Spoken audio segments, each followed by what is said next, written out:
Now, today I was just gonna sit down and play some Minecraft and worry about my kelp farm for a little bit, until I heard of something very upsetting with Steam today. I have a lot of confidence that every true gamer would probably agree with me when I say this, but Steam is like the last bastion for PC gaming. Steam is the only platform I can truly think of that appreciates not only the customers but just gaming in general, and that's a really hard thing to come by nowadays. So I found it absolutely shocking that Steam was going to have to ban games, not because the government told them to, but because payment processors and card networks and the internet network providers told them to. What kind of world do we live in that MasterCard, Visa, and PayPal say what I can't and cannot do with my money? The money I break my back over every day. That is some putrid fucking dog shit. With a capital S for shit. And you're probably telling me just that.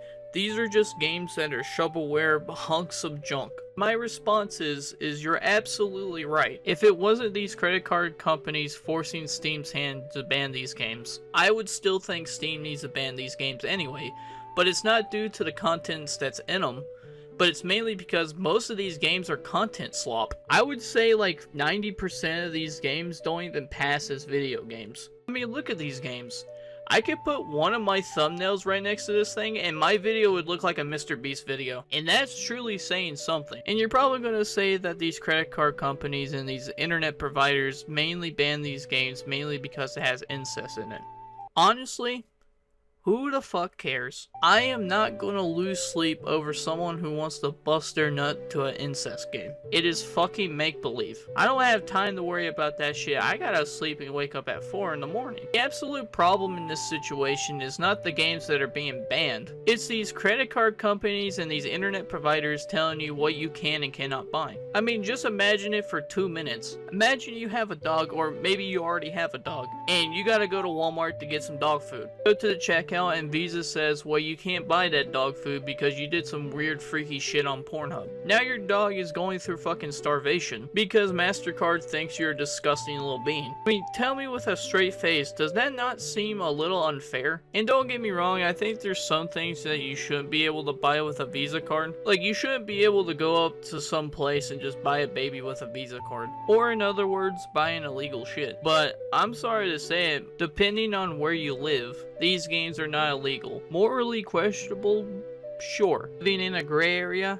Absolutely. Games that deserve the dumpster? 120%. But these games being banned shows a real concerning future for Steam. Mainly because it wasn't just card networks and internet providers bullying Steam into submission, but there was also advocate groups like Collective Shout, and also another company called NCOS. And they're basically doing the same thing as Collective Shout. A lot of Collective Shout's arguments is pretty much around children and pretty much protecting children online. And look, there's nothing wrong in that, but if I was a parent and I didn't want my 12-year-old son to surf through the internet, mainly because, well, let's be honest, the more you surf on the internet, the more crazy shit you'll find. I just wouldn't let my 12-year-old son interact with the internet. It's just that plain and simple. Who said that it had to be set in stone that kids had to be on the internet? Why would you let your kid go loose on the internet? Because to me, that's like saying letting your kids go loose on the fucking state of New York.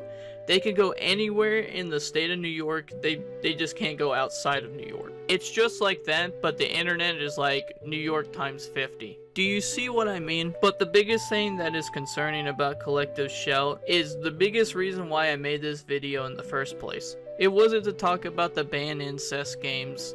It was mainly to do with these card holders and these fucking activist groups.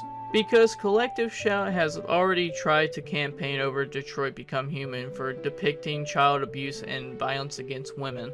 This is why I said, I think it's a censor on art and expression itself that could affect rated M video games as a whole moving forward. Because how long will it take for one of these advocate groups to campaign over violent video games? Imagine that you finally get your hands on GTA 6, you're bound to go to the store page and now it's gone. Mainly because an advocate group managed to push enough buttons to make the card networks want to dip out. Steam has to get on their knees and kiss the boot. mainly because no card networks, no MasterCard, no Visa, no PayPal, no Steam. If you think that's a really shitty analogy, let me give you a more realistic outcome. The coffin of Andy and Laylee. What are the odds that Collective Shout sees the coffin of Andy and Laylee and says, you know what? We need to ban that off Steam. That has incest on it, we need to get it off the platform. No matter if you like that game or not, it has a certain style to it. Do you see why this is a problem? This is why gamers are mad and why this is a huge problem. My conclusion on this whole situation, I think card networks and internet providers shouldn't have that much power. Steam shouldn't have to go to fucking MasterCard, Visa, and PayPal